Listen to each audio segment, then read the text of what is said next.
వచ్చాకే ప్రతి గ్రామంలోనూ ఈ రోజు ఒక మహిళా పోలీస్ కనిపిస్తుంది. ప్రతి అక్క చెల్లెమ్మ చేతిలో ఫోను, ఆ ఫోన్లో ఒక దిశ యాప్ కనిపిస్తుంది. ప్రతి గ్రామంలోనూ ఓ విలేజ్ క్లినిక్ కనిపిస్తుంది. ఆ విలేజ్ క్లినిక్ చూసినప్పుడైనా కానీ, లేదా ఆ గ్రామంలో ఉన్న మహిళా పోలీసును చూసినప్పుడు కానీ, ఆ అక్క చెల్లెమ్మల ఫోన్లో దిశ యాప్ను చూసినప్పుడు కానీ గుర్తుకొచ్చేది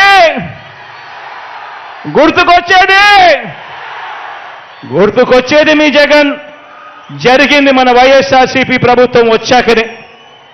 ఆ గ్రామానికి ఈరోజు ఫ్యామిలీ డాక్టర్ వస్తున్నాడు అనంటే దానికి కారణం ఆ గ్రామంలో ఈరోజు జల్లెడ పడుతూ ప్రతి ఇంట్లోనూ టెస్టులు జరుపుతూ ప్రతి ఇంట్లోనూ కూడా ఆరోగ్య సురక్ష కార్యక్రమం జరిగిస్తూ ప్రతి అక్క చెల్లెమ్మకు, ప్రతి అన్నతమ్ముడికి, ప్రతి అవ్వాతాతకు ఏ ఆరోగ్య సమస్య వచ్చినా కూడా నేరుగా వైద్యం ఇంటికొచ్చి మందులిచ్చే పరిస్థితి ఉంది అనంటే కారణం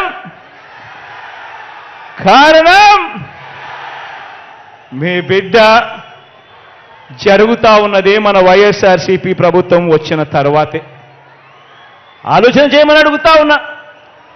108 104 ఆరోగ్యశ్రీ, రైతన్నలకు ఉచిత విద్యుత్, ఫీజు రీయింబర్స్మెంట్, ఇలా అనేక పథకాలు తీసుకువచ్చినది ఆ మహానేత, ఆ దివంగత నేత, ప్రియతమ నాయకుడు రాజశేఖర రెడ్డి గారైతే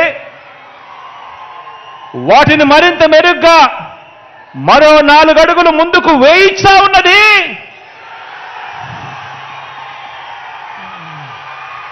అవన్నీ కూడా మరింత మెరుగ్గా 4 అడుగులు ముందుకు కదులుతా ఉన్నది, అమలు జరుగుతా ఉన్నది మీ బిడ్డ హయాంలో, వైఎస్ఆర్సీపీ పాలనలో.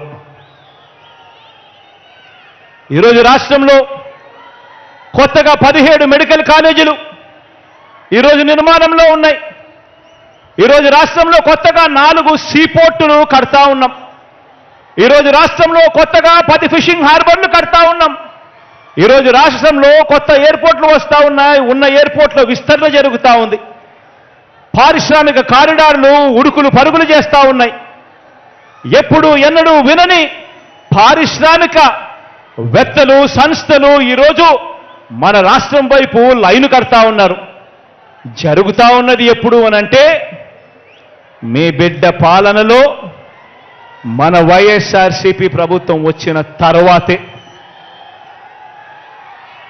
ఆలోచించండి. నేను చెప్పిన ప్రతి విషయం కూడా వాస్తవం అవునా కాదా అన్నది ప్రతి ఒక్కరూ కూడా ఆలోచన చేయమని కోరుతా ఉన్నా.